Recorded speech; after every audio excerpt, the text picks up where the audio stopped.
She sat alone at the mating ceremony, until a giant alpha said, "Act like you're mine." The hall was silent, yet not really silent.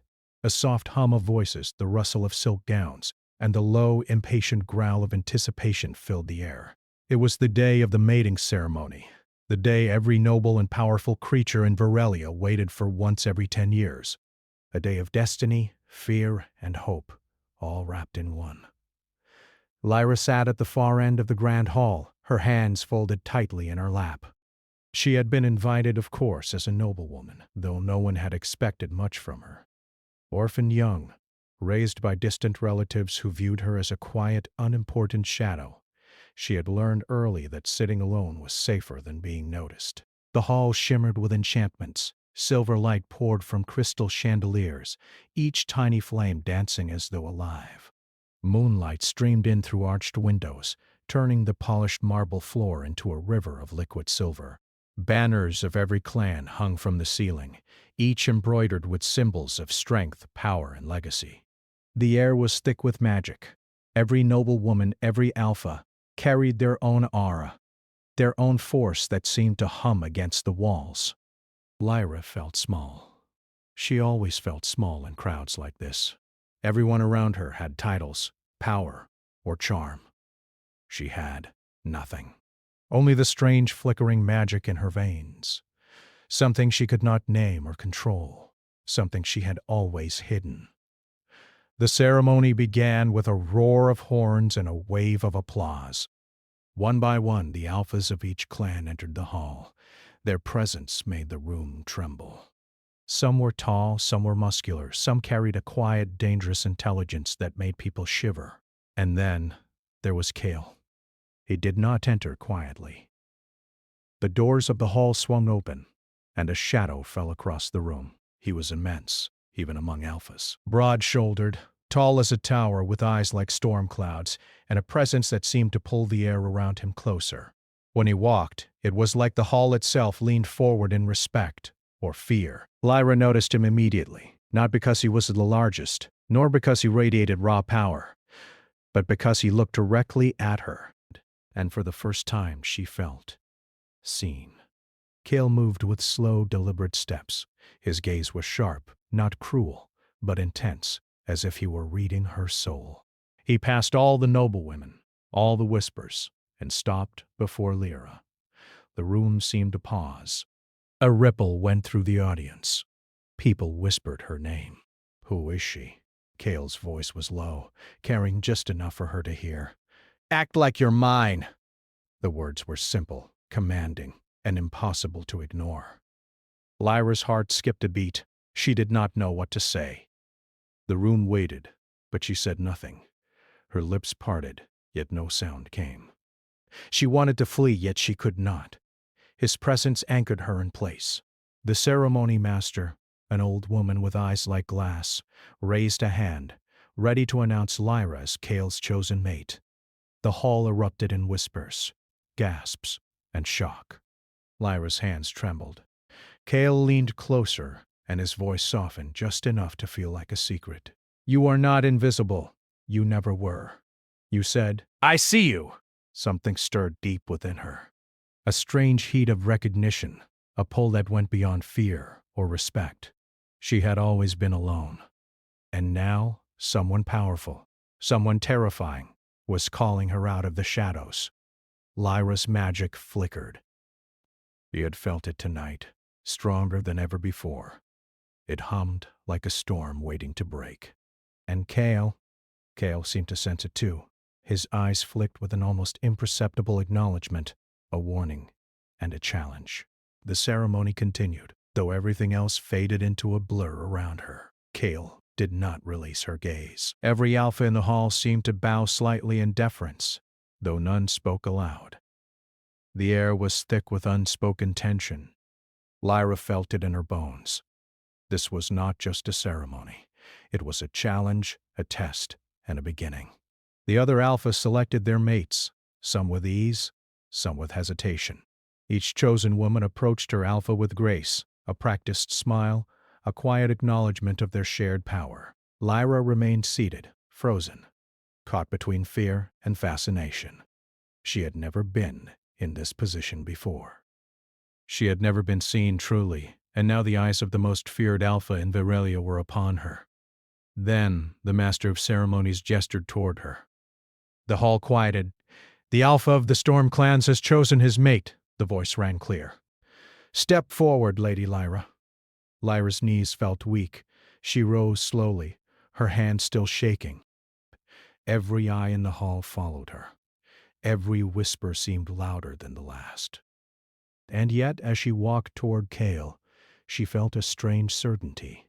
She did not understand it fully, but she knew she belonged here. Somehow, in this impossible moment, she belonged. His large fingers wrapped around hers, firm and commanding. A spark of heat ran up her arm. It was not just the touch, it was the sense of power, of connection, of something unspoken yet undeniable. "You are mine," Cale said again, this time softer, almost a promise. Lyra began, but stopped. Words seemed meaningless.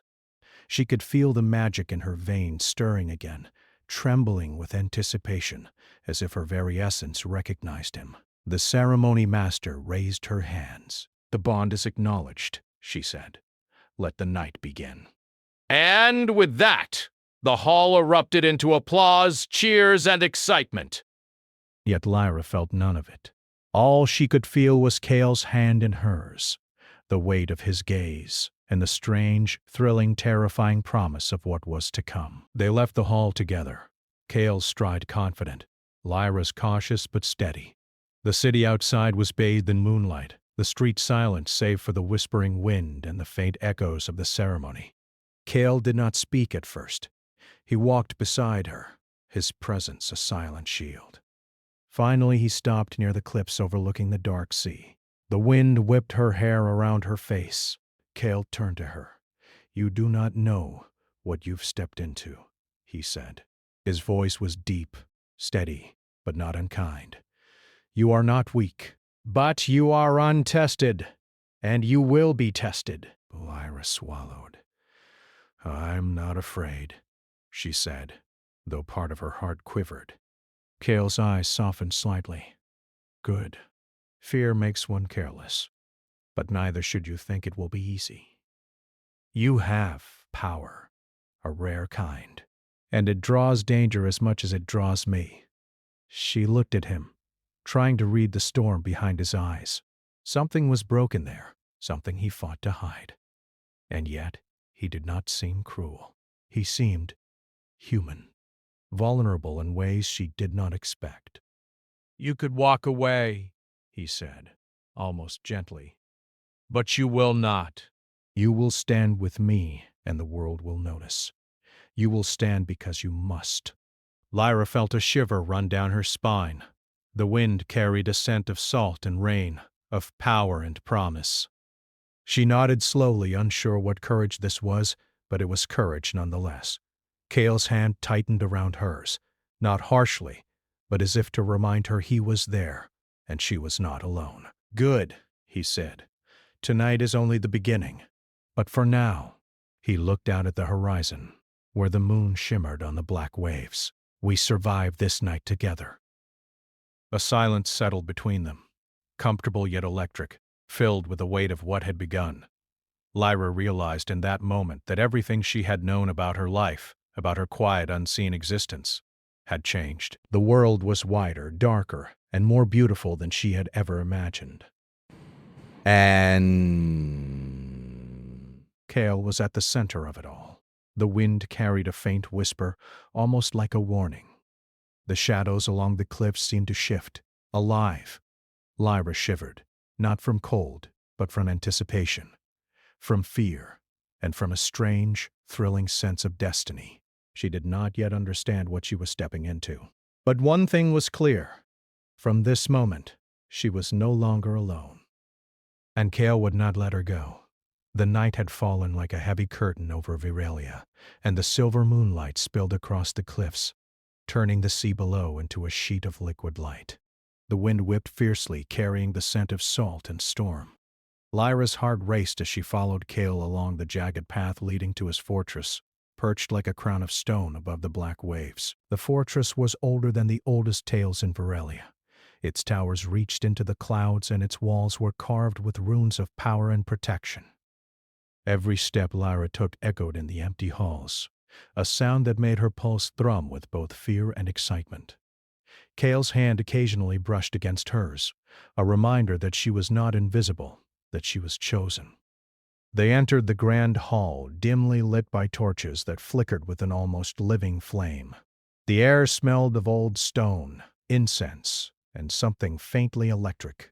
Cale released her hand, though he remained close, his presence dominating the room without effort.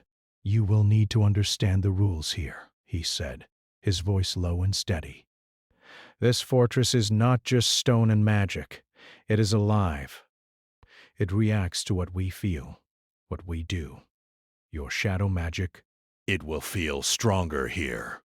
Lyra's stomach twisted. "Stronger, but I can barely control it as it is." Cale's eyes softened just slightly, though the storm within them never fully dimmed. "That is why I am here. You are not weak, Lyra. You are untamed, and untamed power can be dangerous if not guided." Lyra swallowed hard. She had always felt like a hidden spark, something small and fragile. But being here, with Cale, something about her spark roared to life, brighter than ever before. They reached a chamber lined with ancient texts and magical artifacts. Some glowed faintly, humming with energy.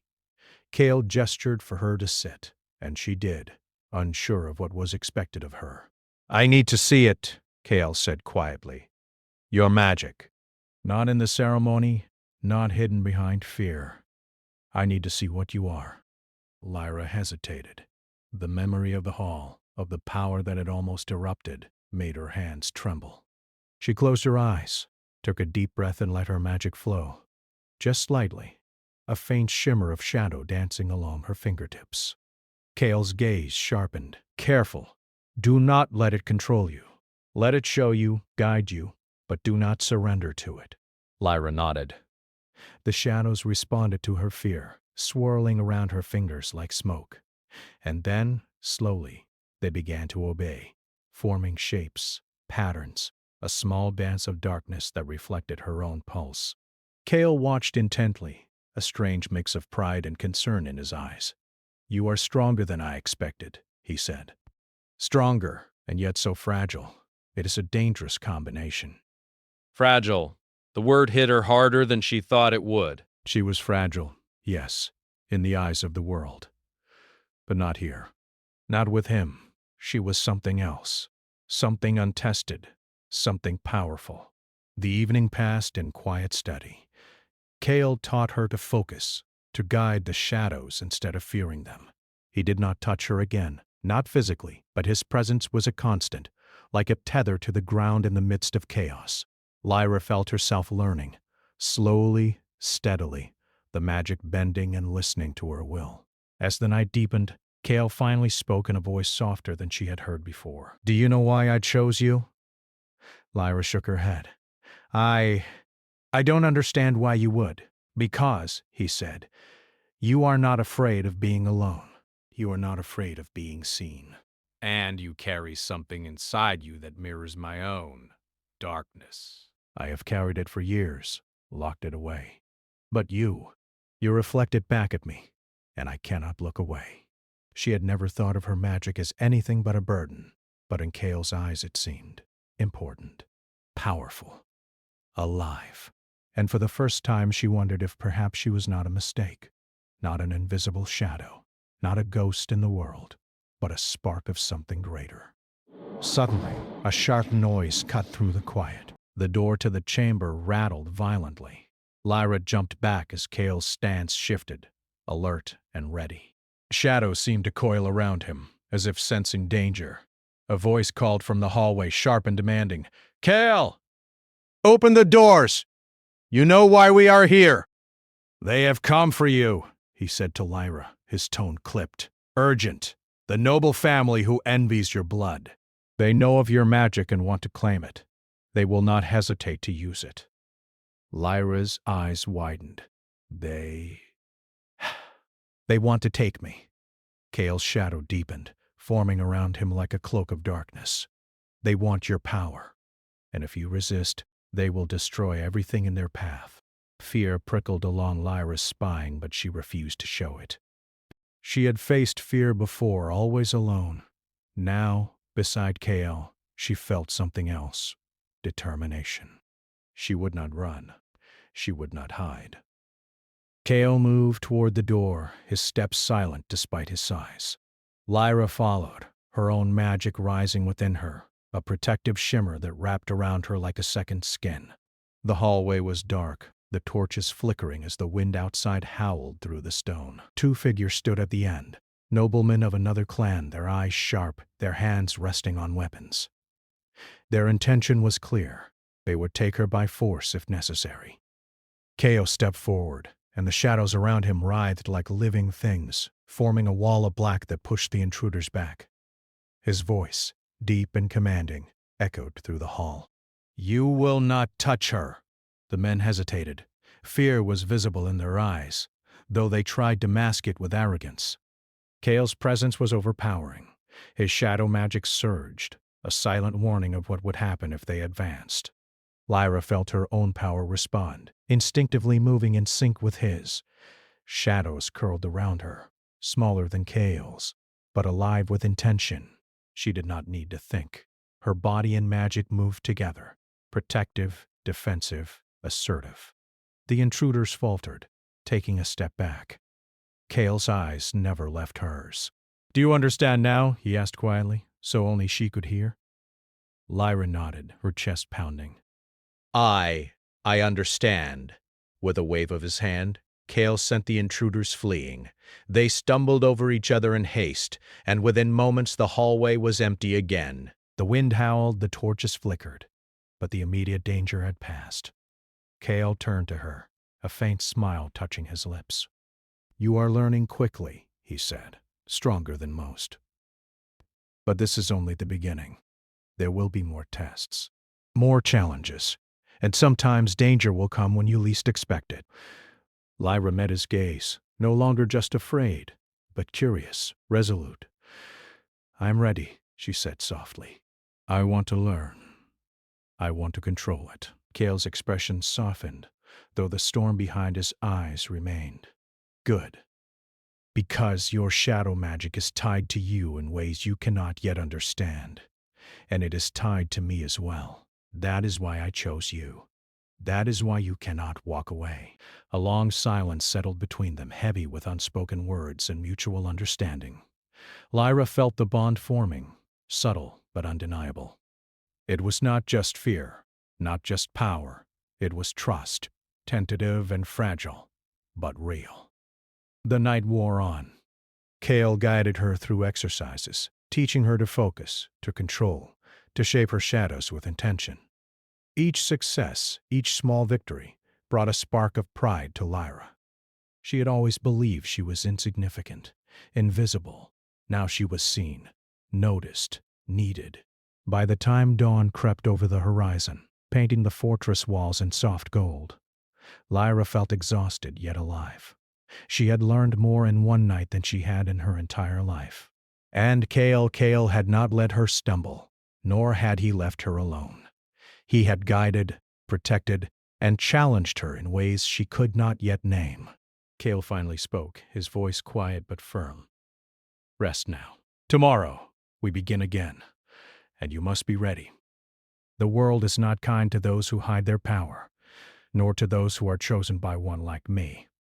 Lyra nodded, understanding both the warning and the promise. She would not hide. She would not flee. She would stand beside him, face the dangers, and embrace the power she had always feared. As she lay down in the small chamber prepared for her, Lyra felt the shadows stirred gently around her, protective and watchful. And somewhere in the fortress, Kale stood by a window looking out at the sea, his thoughts heavy but certain. He had chosen her, and the bond they shared would only grow stronger. But outside, in the distance, the first whispers of the noble family's plot began to stir again. Danger was far from gone, and the night had only shown them a glimpse of the challenges to come. Lyra closed her eyes, letting the exhaustion of the night take her. Her last thought before sleep claimed her was simple. I am not alone, and I will not be afraid. The morning mist still clung to the cliffs as Lyra and Cale prepared to leave the fortress. The air was cold, damp, and alive with the distant cries of gulls and the roar of the Black Sea below. Lyra tightened her cloak around her shoulders, her mind restless with anticipation and worry. Cale stood beside her, massive and imposing, yet there was a weight in his posture that had not been there the night before. His eyes, stormy and unreadable, scanned the horizon as though the sea itself might carry danger to them. "We leave now," he said, voice low, carrying a quiet urgency. "The noble family that wants your power will not wait. They are clever and cruel. And there is something more, older than them, older than the kingdom itself, stirring." Lyra's stomach twisted. Older? What do you mean? Cale did not answer directly. Instead, he turned and gestured for her to follow. "You will understand soon enough. For now, trust me." The journey began along a narrow mountain path. The fortress receded behind them, its dark towers looming like silent guardians. Lyra walked carefully, her hand brushing against the hilt of the small dagger Cale had given her, though she did not know if it would be enough to defend her. What she did have, her shadow magic, stirred constantly, responsive to every flicker of fear or doubt. "Your magic is tied to the land," Cale explained as they walked. "It reacts to danger, to intent, to emotion. That is why I brought you here. You must learn to control it fully, or it will control you." Lyra nodded, though she did not speak. Words felt small in the face of the raw, wild energy inside her. She could feel it, coiling like a living thing, reacting to Cale's presence, to the wind, to the distant mountains shrouded in mist. Hours passed, and the path led them deeper into a forest unlike any Lyra had seen. The trees were impossibly tall, their trunks black as ash, their branches twisted into shapes that seemed almost deliberate, as though the forest itself watched their every move. Shadows pooled at the roots, thick and dark, and she felt her magic respond instinctively, intertwining with the shadows, whispering of danger and power. Cale moved silently, like a predator at ease in his territory, though Lyra knew this forest was unfamiliar even to him. "We are nearing the temple," he said finally, "the place where the curse began, where it can be broken or strengthened. Every step you take here will test you, your power, your courage, and your bond with me." Lyra's pulse quickened. She had never faced anything like this, yet a strange thrill ran through her veins. She was no longer a spectator, no longer someone hidden in the crowd. She was part of something ancient, powerful, and dangerous. The forest seemed to respond to their approach. Shadows twisted around their legs, leaves whispered warnings, and distant shapes moved just beyond her vision. Lyra held her breath, letting her magic flow. She could feel Cale beside her, his presence steadying her, grounding her, even as the darkness pressed in. Finally, they reached a clearing. At its center stood a ruined temple, half swallowed by the forest, its stone walls covered in moss and dark runes. A faint glow emanated from within, pulsing like a heartbeat. "This is it," Cale said. "The heart of the curse. Whatever happens here resolves, will change us forever." Lyra stepped closer, her shadow magic stirring, almost vibrating with the power she felt emanating from the temple. The air was heavy, thick with magic and old grief. She shivered. Cale placed a hand on her shoulder, grounding her. "Remember what I taught you. Fear is natural, but do not let it rule you. Trust yourself. Trust us." She nodded, and together they entered the temple. The air inside was cooler, almost icy, yet charged with energy. Shadows moved along the walls, forming shapes that seemed almost human, faces twisted in anger or sorrow. Lyra's magic pulsed in response, protective and alert. At the center of the temple lay a pedestal, cracked and worn with age. A faintly glowing crystal floated above it, casting flickering shadows across the walls. Cale's gaze fixed on it, hard and intense. "The crystal," he said, voice barely above a whisper. "It is the source of the curse. It binds me to my monstrous form, binds the power in you, and it feeds on fear, guilt, and anger. To break it, we must confront what we fear most." Lyra swallowed. She had never felt fear like this, not fear of pain, but fear of herself, of the power she could not control, of the man she had begun to care for so deeply. Cale's hand found hers, strong and steady. "We face it together," he said. "You and I, no one else." Taking a deep breath, Lyra nodded. Together they approached the pedestal. The crystal's light brightened, reacting to their presence. Shadows erupted from the walls, taking the shape of twisted forms.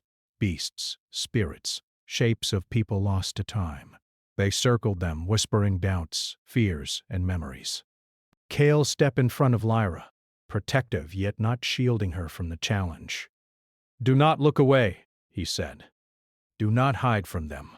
Face them. Face yourself." Lyra felt a pulse of magic surge through her, and instinctively she pushed it outward. Her shadows met the dark shapes wrapping around them, holding them at bay. She could feel Cale's power mingling with hers, steadying her, strengthening her. "You are doing well," he whispered. "Do not stop now." The shadows coalesced into a single figure, a version of Cale, monstrous and terrifying, eyes burning with anger and pain. Lyra gasped. She had never seen him fully transformed, only glimpses and moments of stress. The figure stepped forward, accusing, demanding, a mirror of the man she had begun to trust. Kael's voice rang out, strong and steady. "This is me, Lyra. This is what I fear. But I am not this. I am more. I am stronger. And so are you." Lyra closed her eyes, drawing her magic inward. She could feel her fears, her doubts, her longing. She had always been afraid of herself, of the shadow within. But now, with Cale beside her, she let it flow, let it rise, and let it fight with her. The shadows and the crystal pulsed in response. The monstrous figure hesitated, then began to shrink, losing its power as Lyra and Cale's combined magic swirled around it. Slowly the light from the crystal softened, the oppressive weight in the air lifting. Kael exhaled. A long, low sound. "You did it," he said, eyes dark with relief, and something else. Pride, maybe. Maybe something deeper. Lyra looked at him, exhausted but exhilarated. "We did it," she corrected, a small smile breaking through her tension. Cale nodded, his hand brushing against hers again. "Yes, together. That is the key. Always together." They moved to leave the temple, but before they could reach the exit, a low, resonant voice echoed through the halls. "You think it is over?" The shadows along the walls stirred violently. Shapes twisted into new forms, larger, more dangerous, and somehow alive. Lyra's stomach twisted in fear, but Cale's hand found hers once more. "They are not finished," he said, voice calm but firm. "This was only the first test. The real challenge is yet to come." Lyra's chest tightened. She had faced fear, darkness, and the unknown, and survived. But this was different. This was something ancient, intelligent, and patient. Cale pulled her close, his presence a steady anchor. "Whatever comes next," he said, "we face it together. You are stronger than you know, and so am I. But only together will we survive." Lyra nodded, feeling the truth of his words deep in her chest. She had never felt this connection with anyone. Ever. Not just trust, but something more. Something unspoken yet undeniable. The forest outside seemed quieter now, the shadows less threatening. But Lyra knew it was only temporary. The world was vast, dangerous, and full of secrets, and they had only just begun to uncover them. As they walked back through the mist, their hands brushed and lingered. Neither spoke, but both understood. The bond between them had grown stronger in the heart of the curse, forged in shadows and tested by fear. Lyra's heart was racing, not with fear now, but with a strange, thrilling anticipation. She had begun to see herself, not as weak, not as invisible, but as someone who could shape destiny, who could stand beside KL, who could fight and survive. And KL had begun to show her glimpses of the man behind the beast, the man capable of love, of trust, of letting someone in without fear. But even as the sun began to rise over the horizon, painting the mist in gold and silver, a whisper of danger lingered. The noble family was still out there. The shadows were not fully banished, and the ancient magic of the land had not yet revealed all its secrets. Lyra looked at Kale, determination hardening in her chest. "Whatever comes," she said quietly, "we face it together." Kale's eyes softened, and for a brief moment the storm within them seemed to calm. "Together," he agreed. And as the forest swallowed them in mist and shadow, both knew that the journey ahead would test them in ways they could not yet imagine, but also bring them closer than either had ever thought possible. The night of the eclipse came like a shadow sweeping across the world. The moon, full and silver, began to darken, its light swallowed slowly by a creeping blackness. The forests, cliffs, and mountains seemed to hold their breath. The wind whispered across the land as though carrying secrets from ancient times. Kale and Lyra stood at the edge of a cliff overlooking the Black Sea. Below, waves crashed against jagged rocks, their rhythm like the pulse of the world itself. The air was thick with magic, charged and humming. Lyra's shadow power trembled in response, almost alive, almost sentient.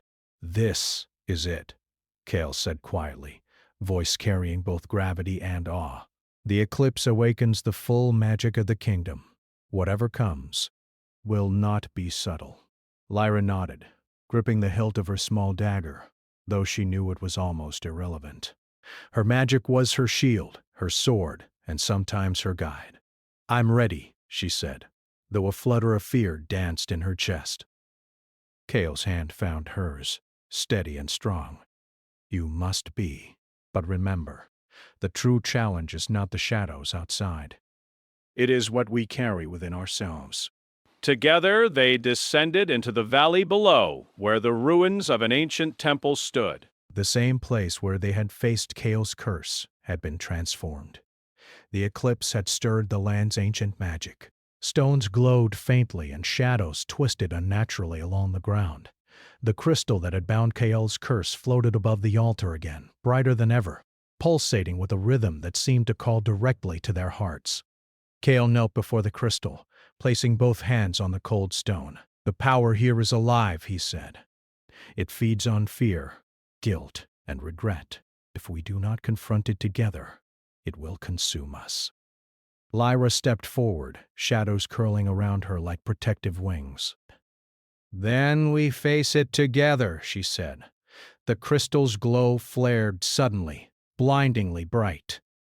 Shadows erupted from it, twisting into forms more terrifying than anything Lyra had seen before. Figures from Kale's past, beasts, failed bonds, monstrous visions, swirled around them. Lyra felt her magic rise instinctively, reaching outward to hold the chaos at bay. Kale's voice cut through the roar of the shadows. Focus! Not on fear. "Focus on each other." Lyra nodded, letting her magic flow not outward to attack, but inward to connect. To Kale, to herself, to the bond they had forged. The shadows hesitated. They recognized something unfamiliar: unity, trust, and courage. A shape stepped forward from the swarm of darkness, a figure that mirrored Kale's worst fears, a monstrous form filled with rage and regret. It roared, and the echo made Lyra's chest tighten, but she did not step back. Kale's hand squeezed hers, grounding her. "You are not alone," Kale said, voice low but fierce. "And neither am I." Lyra's magic surged, intertwining with Kale's. Shadows from both of them collided with the darkness, wrapping it, holding it, shaping it into forms that obeyed their will. It was difficult. Every instinct screamed to retreat, to fear, but they held fast. "You have grown strong," Kale said. "Stronger than I ever imagined. But now, the final step. The crystal pulsed violently, reacting to Kale's words and Lyra's growing confidence. A single thought filled Lyra's mind. We can break this together, or we can fail together. Kale moved closer, his other hand brushing her cheek, gentle and grounding. Trust me, he said. Trust us. Do not be afraid of what you are or what we are together. Lyra closed her eyes. She could feel her magic at its peak, thrumming like a heartbeat. She could feel Kale's power blending with hers, steady, strong, protective. And then, slowly, she let go of fear. She let go of doubt. She let go of the pain of being small, invisible, unimportant. She embraced herself. Every shadow, every fear, every spark of courage, and let it flow outward.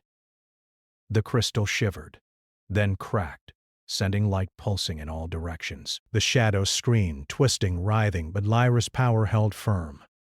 Kale's monstrous fear figure stepped forward, but her magic, strengthened by Kale's presence, reshaped it, transforming rage into calm, pain into peace. The crystal shattered with a final resounding pulse.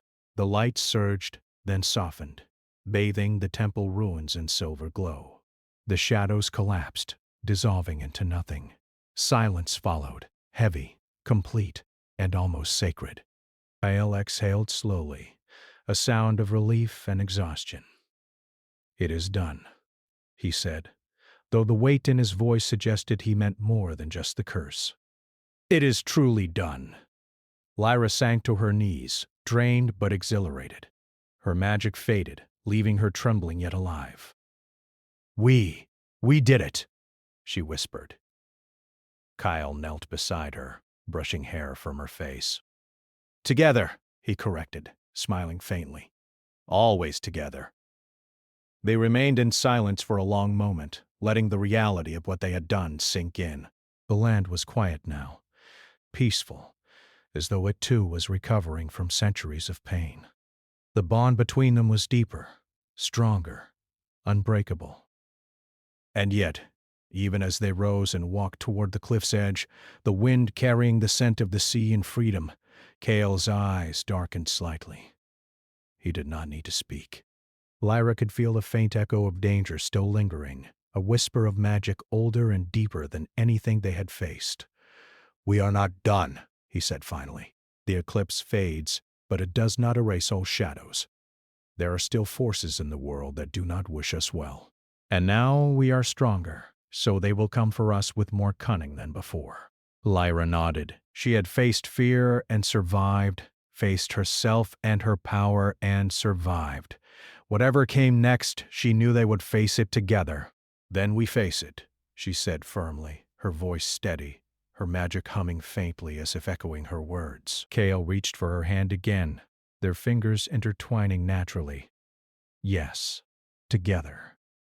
The wind swept across the cliffs, carrying the faint scent of salt, rain, and something older than the kingdom itself. Lyra rested her head briefly against Kale's shoulder, feeling the warmth of his presence. She did not fear the future. She did not fear herself. She did not fear him. Kale, for his part, felt the same. The man who had lived with fear, guilt, and isolation for so long now had someone he could trust, someone he could care for, someone who reflected both his strength and his humanity. He had been broken, yet here, in this moment, he felt whole. As the eclipse passed completely and the moon regained its silver brilliance, the ruins around them glowed faintly in the aftermath. The night had tested them, reshaped them, and bonded them in ways that could not be undone. Kale's eyes met Lyra's. We have survived the curse, he said softly, almost in awe. But more importantly, we have survived ourselves. Lyra smiled faintly, exhausted but joyful. And I understand myself now. I am not afraid, not of my power, not of you, not of the world. Kale tilted his head, studying her. You are stronger than you think, and more beautiful than you know. The words, simple yet profound, made her heart flutter, but she did not blush. She merely nodded, understanding the depth behind them. They did not need grand gestures. Their bond, forged in magic, trust, and shared trials, was far more powerful than words. For a while they stood together in silence, watching the first rays of dawn break over the horizon, painting the sky in gold and silver. The shadows had receded. The curse had been broken. The world seemed brighter, yet deeper, full of possibility and danger alike. Cale spoke finally, his voice low and certain. We are ready, Lyra. Ready for whatever comes next. Because together, nothing can break us. Lyra's hand squeezed his. Together, she repeated, the word a promise and a vow. The wind whispered across the cliffs once more. Far below, the waves crashed endlessly, carrying the sound of a world alive and awake. Somewhere, deep in the land, ancient forces stirred. But Lyra and Cale were no longer afraid. They were united, their hearts and powers entwined, ready to face whatever shadows might rise again. And as they turned to leave the ruins, walking hand in hand toward the unknown future, one truth remained clear. The curse had ended, but their story was only beginning.